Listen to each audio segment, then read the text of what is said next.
My mother-in-law handed me a designer belt at our anniversary dinner, smirking like she'd won some twisted game. Everyone stared, waiting for me to crumble. But when I opened that box, my billionaire husband stood up, and what happened next made her face turn ghost white. This is my story. Before we dive into this absolutely insane story, hit that subscribe button right now and turn on notifications. I promise you, this story has more twists than a roller coaster, and if you click away, you'll regret it.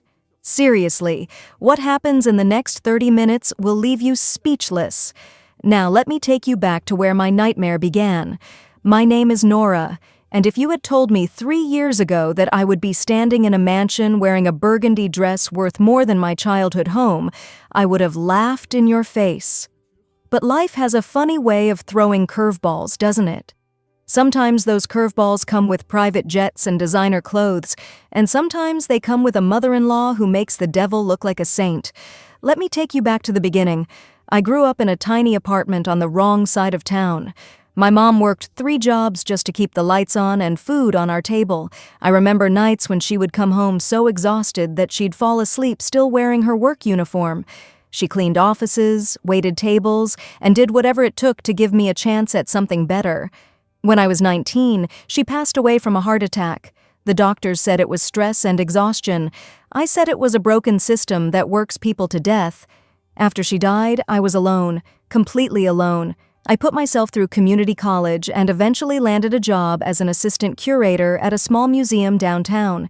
It wasn't glamorous, but I loved it. I loved being surrounded by art and history, by things that lasted longer than human lifetimes. It made my problems feel smaller somehow. I never cared about money or status. I just wanted to live a quiet, meaningful life. I wanted to make my mom proud. Then I met Adrian Lancaster at a charity gala the museum was hosting. I was working that night, making sure the catering ran smoothly and the donors were happy. He approached me near a Renaissance painting, asked me about the artist. Most rich people at those events didn't even look at the art, but Adrian seemed genuinely interested. We talked for hours. He was different from what I expected. Kind, thoughtful. He didn't talk about money or business. He asked me about my dreams, my favorite books, what made me laugh. We started dating, and for 6 months it was like living in a fairy tale. He never flaunted his wealth. We went to small cafes, walked through parks, stayed up late talking about everything and nothing. When he proposed, I said yes without hesitation. I loved him. That was all that mattered. But here's the thing nobody tells you about fairy tales. They always leave out the part where you have to deal with the witch. The day Adrian told me his last name was Lancaster, as in the Lancaster Hotel Empire, my stomach dropped. I'm talking about a family that owned luxury hotels in 30 countries, a family whose net worth had more zeros than I could count.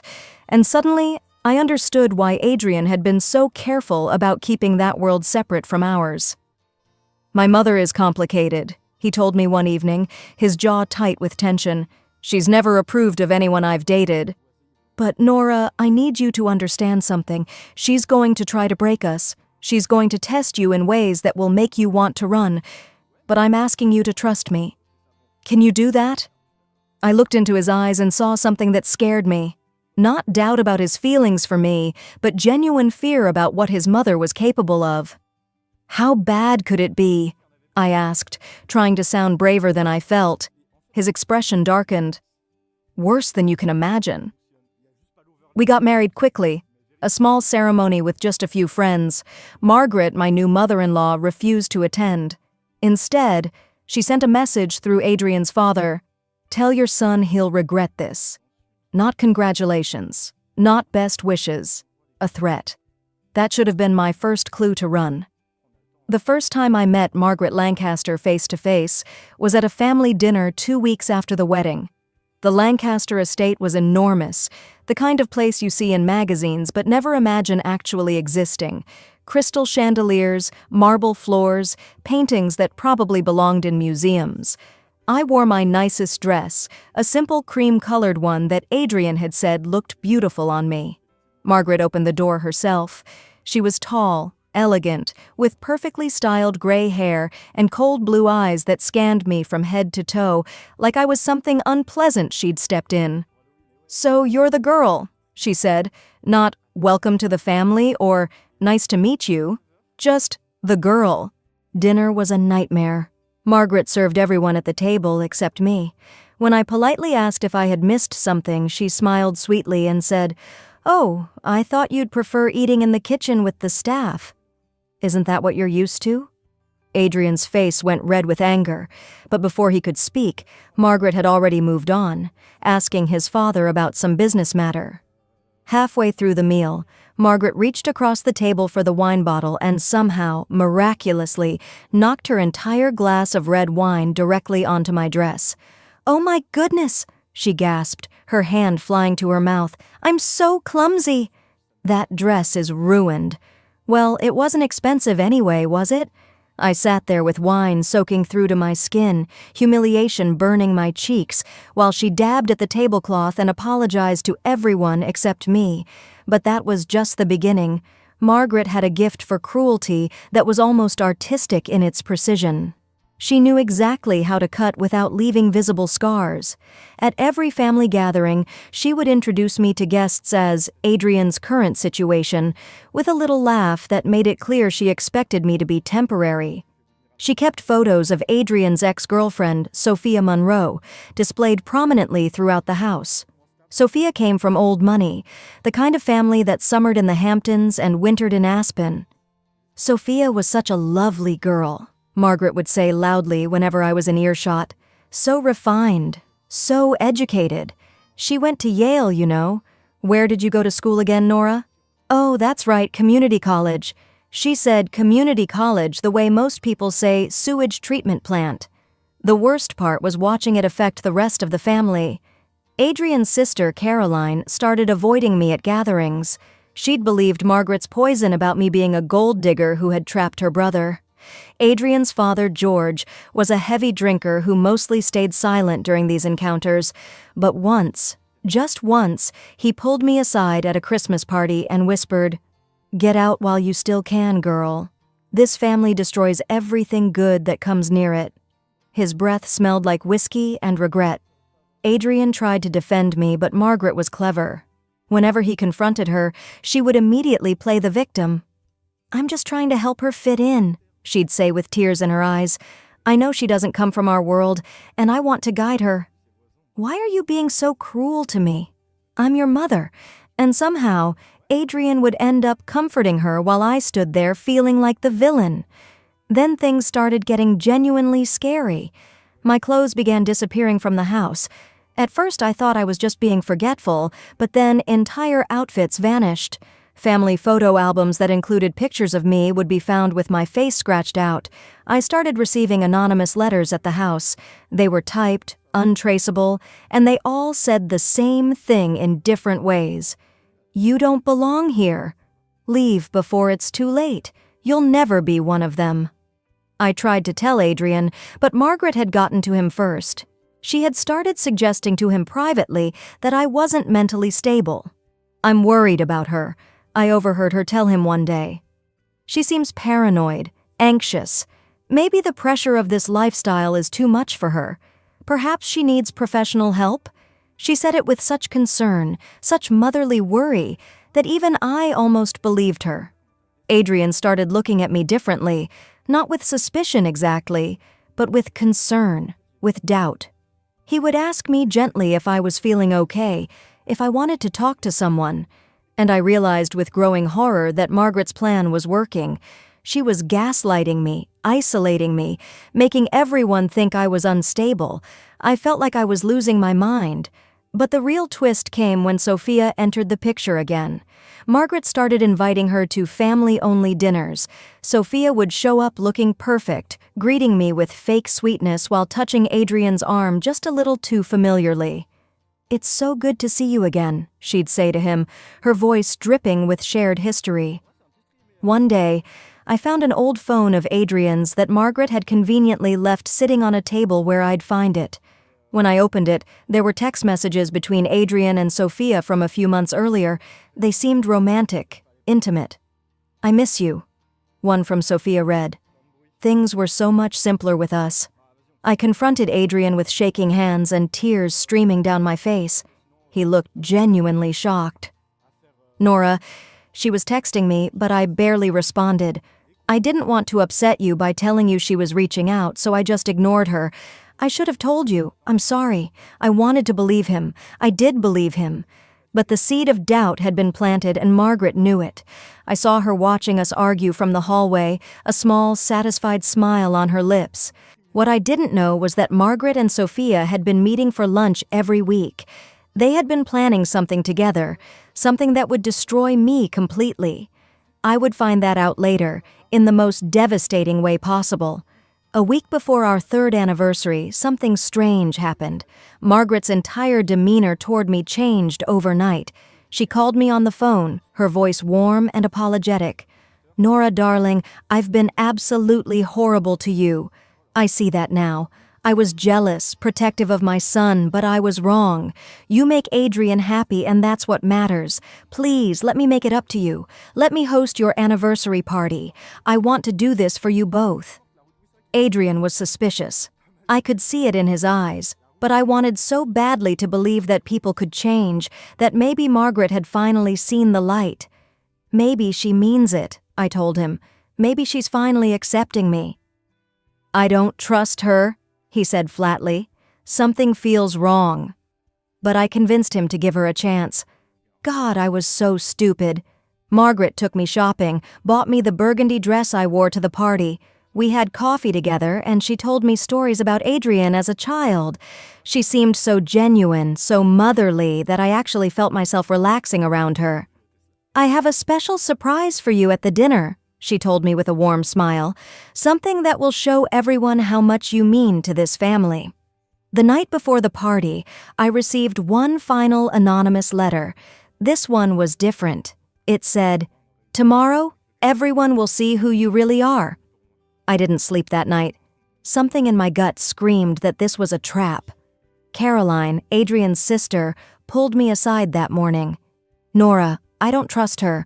I overheard Mother on the phone last night, and she sounded too happy, too excited. Please be careful tonight." But it was too late to back out. The party was happening. When we arrived at the estate that evening, my heart sank. There weren't 50 guests like we'd planned. There were over 80 people there.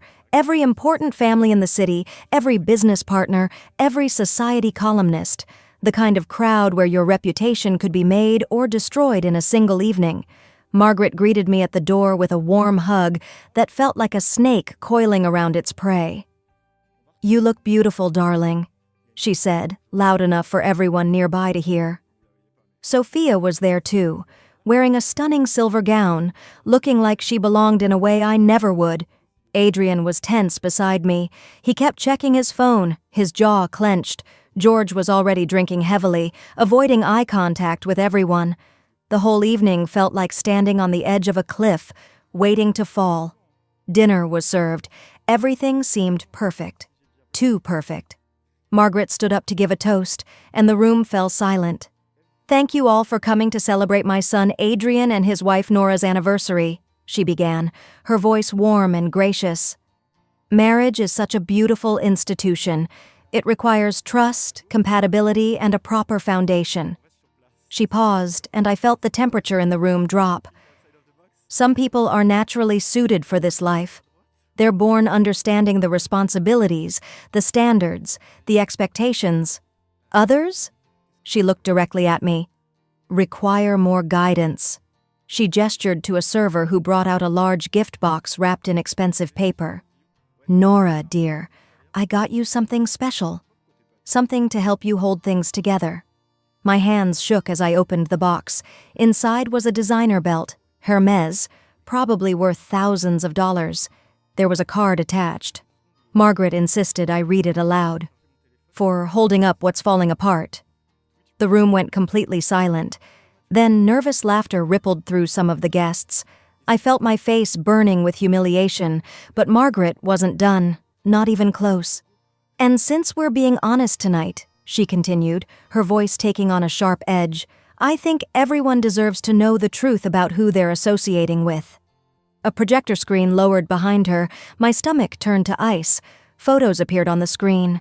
Photos of the rundown apartment building where I grew up. Photos of my mother in her cleaning uniform, scrubbing floors. Photos of me in my thrift store clothes, working at the museum.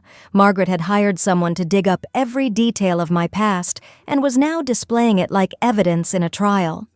"This is where Nora comes from," Margaret announced. "A world so far removed from ours that she had to scheme and manipulate her way into our family, and Adrian, my darling boy, fell for it completely." I couldn't breathe. 80 pairs of eyes were staring at me, some with pity, some with disgust, some with cruel amusement. I wanted to run, to disappear, to die right there on the spot. But Margaret still had one final blow to deliver. "And Adrian, sweetheart, I think you should know something else." She pulled out what looked like a medical document. "Nora is pregnant. She's been pregnant for 2 months and hasn't told you. She trapped you, just like I warned you she would. She planned this from the very beginning." The room exploded with gasps and whispers, but the worst part was the lie. I wasn't pregnant. I had no idea where she got that fake document, but it didn't matter. The damage was done. "That's not true." I stood up, my voice breaking. "I'm not pregnant." "This is insane." Margaret's smile was triumphant. "Of course you'd deny it now. But the evidence doesn't lie, dear." I looked at Adrian, tears pouring down my face, silently begging him to believe me. His face was unreadable, frozen in shock. This was it. This was the moment Margaret had been building toward. She had destroyed me in front of everyone who mattered. I was finished. Then Adrian stood up slowly. The room fell into a silence so complete I could hear my own heartbeat. He picked up the belt from the table, examined it carefully, his face still giving away nothing. He walked toward his mother, and I saw Margaret's smile widen. She thought she'd won. "Mother," Adrian said, his voice so cold it could freeze fire, "you've made a terrible mistake." Margaret's smile faltered. "What are you talking about?" "Did you really think I didn't know?" Adrian pulled out his phone and connected it to the projector. "Did you think I was stupid enough not to see what you were doing?" What appeared on the screen next made my jaw drop. Photos of Margaret and Sophia meeting at cafes, at restaurants, their heads close together in conspiracy. Then audio began playing through the speakers. Margaret's voice recorded, "We need to break them up before the 3-year mark. Once they hit 3 years, the prenup terms change. We need to destroy her credibility first, make him doubt her sanity, then deliver the final blow at a public event." Sophia's voice, "And you'll make sure I'm there when he leaves her? I want to be the one he turns to." Margaret, "Of course, darling. You should have been my daughter-in-law from the beginning." The recording continued, detailing every cruel thing they had planned. The stolen clothes, the threatening letters, the forged medical report, everything. The room erupted. Guests were talking over each other, pulling out their phones. Margaret's face had gone completely white, her mouth opening and closing like a fish out of water. But Adrian wasn't finished. "I hired a private investigator 6 weeks ago," he said, his voice cutting through the chaos, "when things started disappearing and Nora was receiving threats. I knew something was wrong, and what I found out went far beyond even what I suspected." He pulled up more documents on the screen, and what I saw next shocked me to my core. Everyone here thinks Margaret Lancaster came from old money, that she was born into this world of privilege. But that's a lie. Adrian's voice was steady, factual, devastating. "My mother was born Margaret Hayes, daughter of a factory worker in Ohio. She worked as a waitress when she met my father. She changed her name, invented a background, and spent 35 years pretending to be someone she wasn't." The crowd gasped. Margaret lunged forward, trying to grab the phone, but Adrian stepped back. "You hated Nora because she reminded you of yourself," Adrian continued. "Because every time you looked at her, you saw the truth you'd been running from. You weren't protecting me from a gold digger. You were protecting your own lies." George, who had been silent all evening, suddenly stood up. His face was red, whether from alcohol or emotion, I couldn't tell. "He's right," George said, his voice shaking. "I've kept your secret for 35 years, Margaret. I've watched you become more cruel, more bitter, more obsessed with status because you were terrified someone would discover the truth. But I'm done. This ends tonight." Caroline started crying. "Mom, how could you? How could you torture Nora for something you did yourself?" Margaret tried to speak, but no words came out. She looked around the room at all the people she had tried so hard to impress and saw only disgust and betrayal looking back at her. Adrian turned to address the room. 3 months ago, I created a separate trust fund in Nora's name, $50 million. The family estate was transferred to her name last week. My mother's position on the company board has been terminated effective immediately. Her monthly allowance is frozen until she agrees to seek professional psychiatric help. He turned to Sophia, who had been trying to quietly slip toward the exit. "And you, Sophia, did my mother promise you money to help destroy my marriage? Because I have the bank transfers. You'll be hearing from my lawyers about fraud and conspiracy." Security guards appeared and escorted a protesting Sophia out of the mansion. The sound of her heels clicking on the marble floor echoed through the silent room. Then Adrian did something that made me love him even more. He took my hand and looked into my eyes. "Nora, I'm sorry I didn't tell you about the investigation. I needed to gather enough evidence to protect you, but I want everyone here to know something." He turned back to the crowd. "My wife is the strongest, kindest, most genuine person I've ever met. She loved me before she knew about the money. She stayed with me despite the abuse from my family, and she never, not once, asked for anything except to be treated with basic human decency. That's more than I can say for most people in this room." The crowd didn't know how to react. Some people started clapping awkwardly. Others looked ashamed. The society columnists were typing furiously on their phones, already crafting the scandal that would dominate headlines for weeks. Margaret collapsed into a chair, her carefully constructed world crumbling around her. George announced loudly, "I'm filing for divorce." Tonight. I should have done it 20 years ago. As Adrian led me toward the door, Margaret's voice rang out shrill and desperate. "You'll regret this. All of you. You can't do this to me. I'm Margaret Lancaster. But we were already gone, walking out into the cool night air, leaving behind the wreckage of her own making. 6 months have passed since that night. So much has changed. Margaret did have a complete breakdown and spent 2 months in a psychiatric facility. The divorce from George was finalized quickly. She lost most of her social standing. The people who had once courted her favor now avoided her calls. But here's what surprised me. 4 months after the party, I received a letter from Margaret. A real letter, handwritten, 12 pages long. In it, she confessed everything. The shame she'd felt about her background, the fear of being discovered, the way that fear had twisted into cruelty. She apologized, truly apologized, for every horrible thing she'd done. She didn't make excuses or ask for forgiveness. She just said she was sorry and that she understood if I never wanted to see her again. I showed the letter to Adrian. He read it in silence, then looked at me. "What do you want to do?" I thought about my mother, about how hard she worked, about how she never let our poverty make her mean. "I want to try," I said. "Not because she deserves it, but because I don't want to become bitter like she did." So we've been taking small steps. Margaret is still in therapy, working through decades of insecurity and self-hatred. We've had coffee twice, awkward and difficult conversations where she's learning to be honest for maybe the first time in her life. It's not perfect. It may never be perfect, but it's something. Caroline and I have become genuinely close. She apologized 100 times for believing her mother's lies about me. George is happier than anyone's seen him in years, dating a kind woman his own age who actually makes him laugh. And Sophia?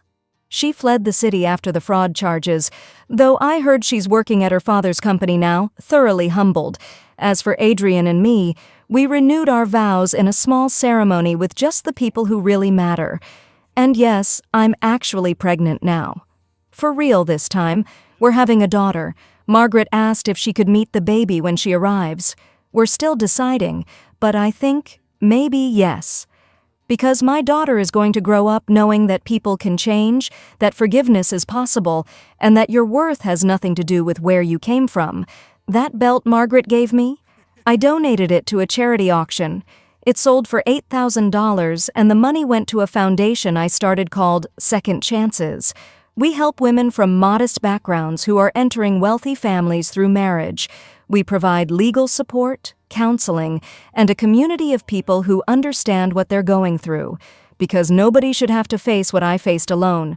Looking back, I realize that night at the anniversary party was both the worst and best thing that ever happened to me.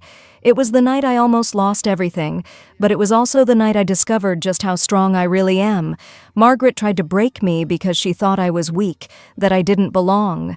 But she was wrong. I didn't need their world. Their world needed more people like me. People who remembered where they came from, people who treated waiters and CEOs with the same respect, people who knew that character matters more than credit cards. My mother would be proud of who I've become. Not because I married money, but because I stayed true to who she raised me to be, even when the whole world was trying to change me. They tried to humiliate me with a belt, tried to make me feel like I needed help holding my life together. But I learned something important that night. I was never falling apart. I was always whole, and no amount of designer leather could have made me any more complete than I already was. Oh my God! Can you believe all those twists? Margaret and Sophia working together, the fake pregnancy, Adrian knowing everything the whole time? This story proves that karma is real and justice does exist. If you loved this wild ride, please hit that like button and smash subscribe because I have so many more incredible stories coming. Drop a comment and tell me, do you think Nora should let Margaret meet the baby? Or would you cut her off completely? I want to know what you would do. Share your craziest in-law story below. The most shocking one will be featured in my next video. Thank you so much for watching, and remember, never let anyone make you feel small. You are powerful, you are worthy, and you are enough. See you in the next video, and trust me, it's going to be even more dramatic than this one. Bye.